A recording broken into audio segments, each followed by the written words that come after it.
एक बार भगवान श्री कृष्ण अपने दरबार में बैठे थे और उसके बाद जब सभा समाप्त हुई वो वहां से उठ के गए। तो ये जिधर से जा रहे थे उधर जिधर इनका रसोई घर था तो कहीं गरम तेल पड़ा था और गलती से भगवान श्री कृष्ण के पैर उस गरम तेल पे पड़ गए और उनके पैरों में बड़े बड़े छाले निकल आए। और जैसे ही पैरों में छाले निकले, सबसे पहले तो जैसे गरम तेल पे पैर पड़ा वैसे ही कृष्ण भगवान के मुंह से निकला राधे। अब बाकी की रानियां भी वहां मौजूद थी, सत्यभामा जी, रुक्मणी जी। तो उन्होंने भी उस चीज को सुना, उन्हें वो चीज बड़ी खराब लगी और खास करके रुक्मणी जी को।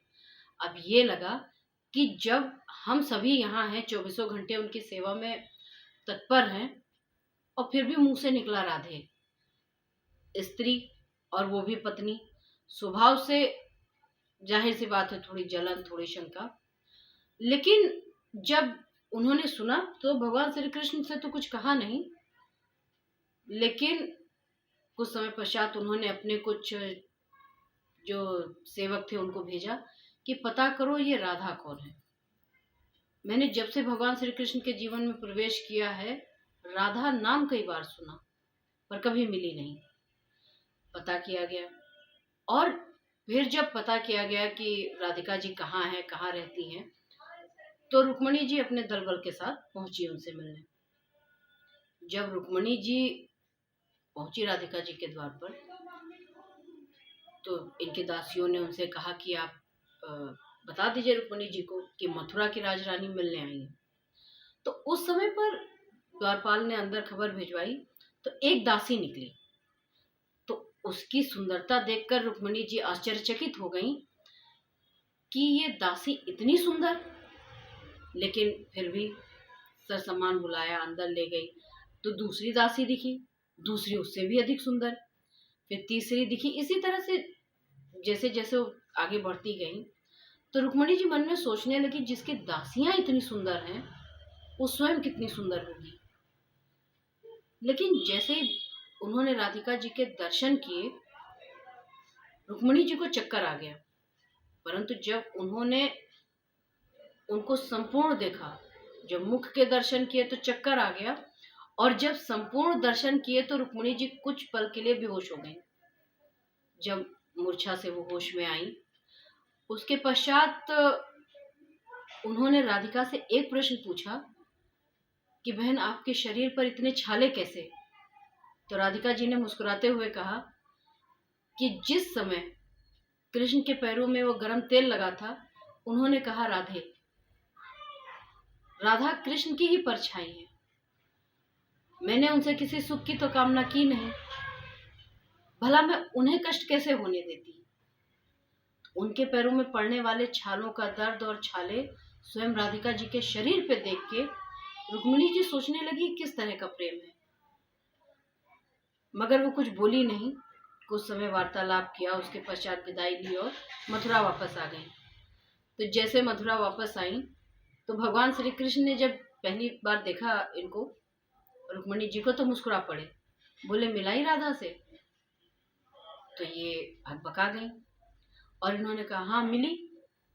तो सबसे पहले भगवान श्री कृष्ण ने जो कार्य किया वो था अपना पैर दिखाया, और उसको देख के रुक्मिणी जी और भी आश्चर्यचकित, बाकी की रानियां भी। तो कृष्ण जी ने कहा कि तुम यही देखने गई थी ना कि राधा कौन है, परंतु उसके शरीर पर छाले देखकर तुम मूर्छित हो गई।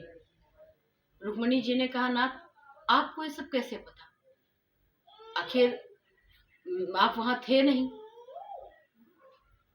कृष्ण जी ने समझाया कि मैं वहां ना होकर भी वहां था, राधा यहाँ ना होकर भी यहाँ है, और यही सबसे बड़ा सबूत है कि मेरे पैरों में उठने वाले छाले उसके पूरे शरीर पे दिखे तुम्हें।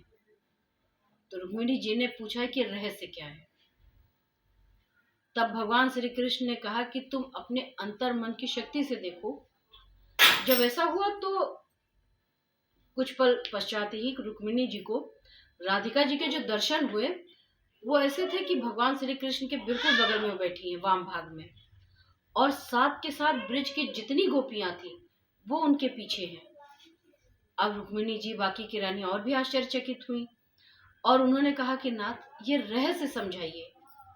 आप वहां गए नहीं, वो यहाँ आई नहीं, आपका दर्द, आपकी तकलीफ उनको दिखी, मैंने उनके शरीर में देखी, मन में देखी, और मैं सच कहूं तो मैंने शायद राधा से सुंदर स्त्री आज तक नहीं देखी।